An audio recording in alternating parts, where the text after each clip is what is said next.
자, 지난 시간에 토큰을 발행했는데 똑같습니다. 이더리움에서 NFT도 뭐예요? 토큰입니다, 사실은. 원 오브 토큰인데 스펙이 좀 다릅니다. 예, 토큰 발행과 굉장히 유사한데 스펙이 기존의 토큰이 ERC20이라는 스펙을 준용했다고 하면은 얘는 ERC721라는 스펙을 준용을 해서 만듭니다. 자세한 것도 보여요. 대체 불가능 토큰. 무엇이 대체 불가능하냐? 이게 다 원 오브 NFT예요. 예를 들어 여기 메타마스크죠? 한번 연결해 볼까요? 로그인 해 볼게요. 맞나? 오픈스이 그죠? 연결을 하겠다. 그러면은 연결될까요? 지갑 주소 맞는데 돈이 없어요. 못 사요. 이더가 있어야 되든가 뭐 예를 들어 이렇게 애드 펀즈에서 크립토를 이제 예를 들어 이제 다른 전자지갑 주소 전자지갑에서 이쪽으로 이더를 이체해 오든가 아니면은 크립토를 예를 들어 이더를 이렇게 이런 마켓도 여러분들이 나중에 만들 수가 있어요. 뭐 간단 실습해 볼 예정이긴 한데 자 이게 뭐예요? NFT. 자 이런 거다. 아이디별 소유권 추적한다. 이것도 한번 보겠습니다. 아이디별 소유권 추적. 자 보면 제가 만약에 이걸 샀어요. 사면은 여기에 이제 얘가 제가 알기로는 요게 뒤에 맨 뒤에 주소 맨 뒤에 고유 아이디예요. 159000406이 아이디예요. 이 아이디를 바꾸면 다른 아이템 나옵니다. 예를 들어 407. 그죠? 또 다른 게 나오죠. 그죠? 이게 이제 고유 아이디예요. 고유 아이디. 예를 들어 159000407을 제가 샀어요. 그리고 이 컨트랙트에 들어가서 1594007 소유자가 누구냐라고 물으면은 제 지갑 주소 튀어나옵니다. 이게 뭐예요? 예. 증명해 주는 거죠. 예.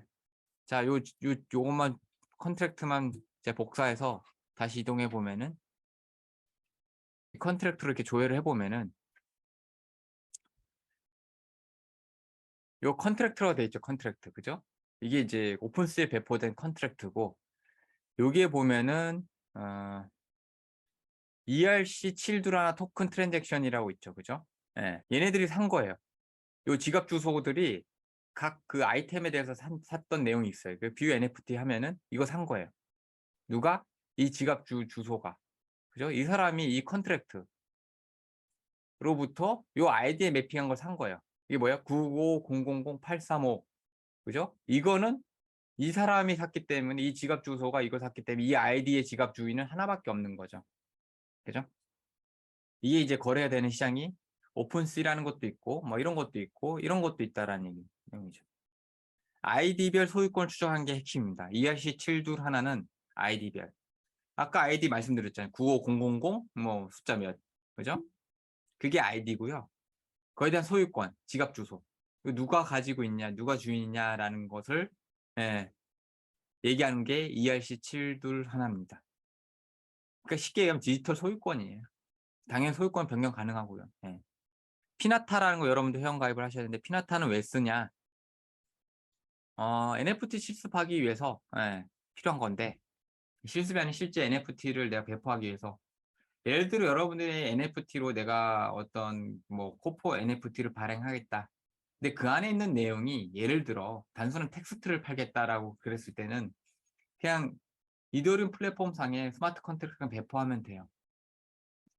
근데 그게 아니라 이미지다라고 했을 때는 그 이미지가 사이즈가 좀 크죠? 그죠? 사이즈가 크다는 얘기는 뭐예요? 가스를 많이 소모한다는 내용이죠. 그죠? 예를 들어 몇백 킬로바이트의 이미지를 내가 이더리움 플랫폼 상에 이거를 배포를 해서 주고받는 트랜잭션을 일으키겠다? 가스량이 어마어마합니다. 예. 그건 바람직하지 않죠. 그죠? 예. 그만큼의 가스를 유지해야 되니까 거래를 할 때마다. 그래서 그런 이미지들은 이런 IPFS라는 데다가 올려놓고 이 IPFS 제공하는 URI를 이용해서 NFT에 연결을 합니다. 공짜예요. 일단은 프라이싱을 보면요. 일정 사용량 미만은 공짜입니다. 예. 자, 요거죠. 예를 들어 이제 제가 여러 가지 이미지를 올려놨겠지만은 근데 보시면은 이미지를 하나 올릴 때마다 제이슨 파일을 올리게 돼 있어요. 제이슨 파일. 이 제이슨 파일은 어떤 파일이냐? 이 이미지를 명세하는 파일이에요. 보면은 뒤에 여기 QMTX라고 돼 있죠. 여기 이미지가. 이게 일종의 URI입니다. 이 이미지를 가리키는. 그죠? QMTX로 돼 있는데 이 메타다 제이슨을 보면은 이렇게 생겼어요. 이런 식으로. 제이슨 형태로 생겼습니다. 그래서 해당 이미지에 아까 해시값 있었죠? 예, 그거를 IPFS라고 해서 이제 뒤에다가 이렇게 주소를 넣어주면 해당 이미지를 참조할 수 있는 URI가 되는 거예요. 그리고 이미지의 이름이라든지 설명은 기본적으로 달아주고 나머지 그러니까 부가 정보들은 키 밸류즈라는 키에다가 내부적으로 또 키와 밸류를 쌍으로 해서 이렇게 추가해 주면 됩니다.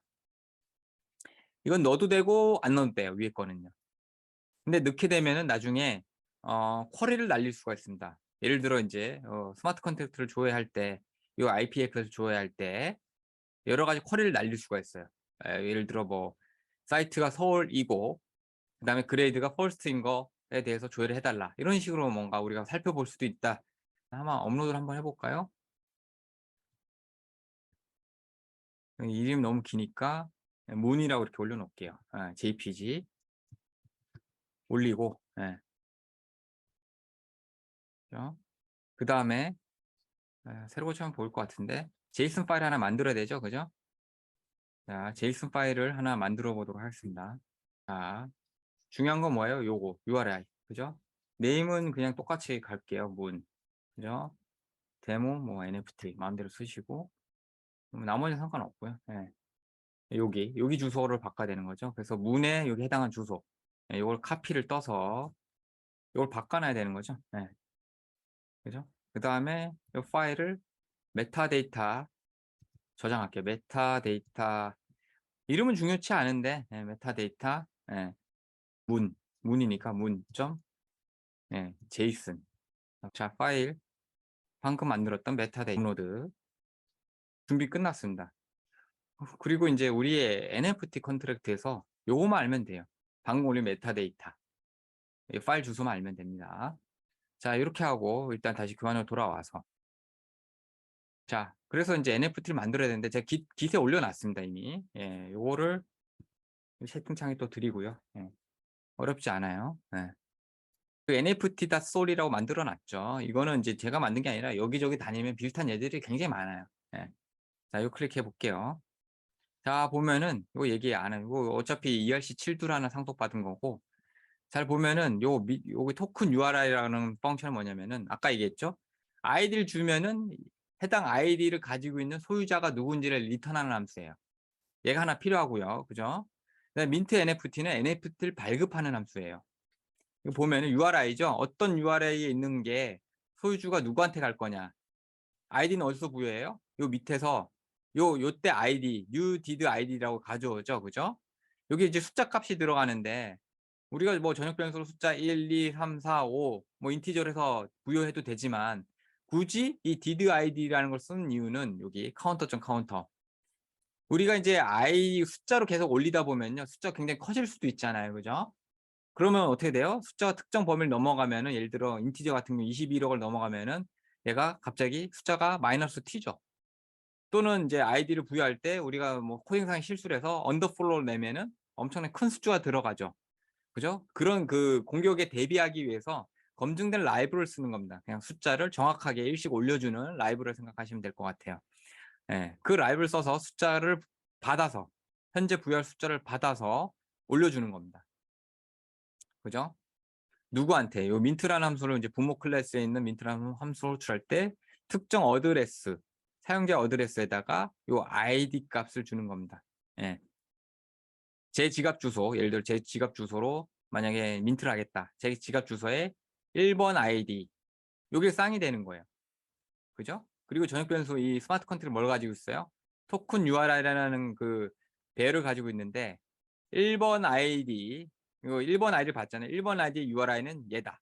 이게 뭐야? 아까 얘기한 피나타의 URI가 되겠죠. 그러면은 이 지갑 주소랑 아이디랑 위에서 연결되고 그죠? 그다음 토큰 URI 변수에는 해당 아이디별로 실제 어떤 NFT 창작물이 연결되어 있는지를 여기서 아는 거죠. 이렇게 쌍으로 다 들고 다니 엮여 있는 거예요. 이게 답니다. 이게 실체예요. 자, 그래서 이거를 로우로 바꾸고 복사를 다 해서 리믹스에 옮겨 보겠습니다. 자, 복사해서 리믹스를 옮겨 볼게요. 컨트랙트 하나 추가할게요. 예. 뉴 파일 해서 예.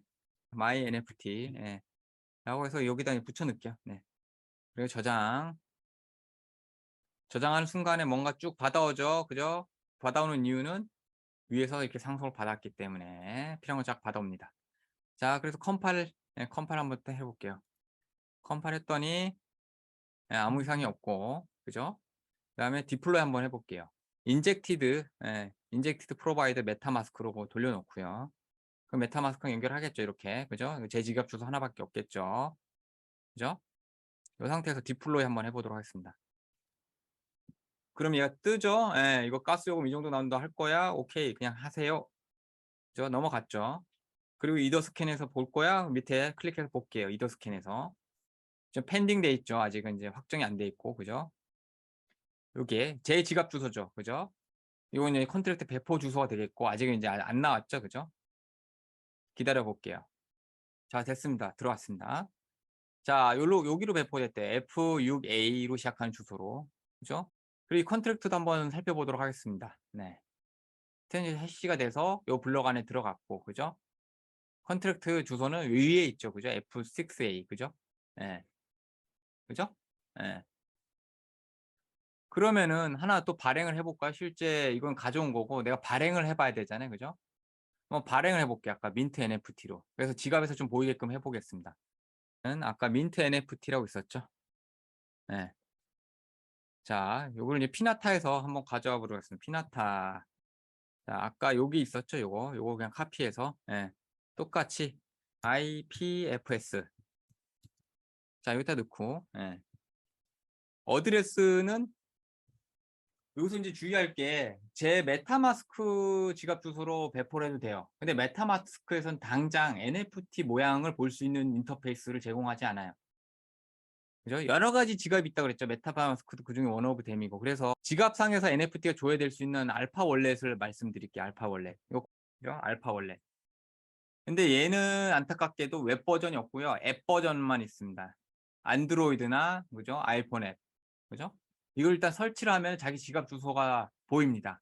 그 지갑 주소로 일단은 배포를 하도록 하겠습니다. 이게 이제 저의 지갑이에요. 알파 월렛으로. 여기 보면 보이죠? 그죠? 여기 아이콘들이 보이죠? 그죠? NFT를 이 지갑 주소로 이체를 하고, 그죠? 민트를 하고 본 결과예요.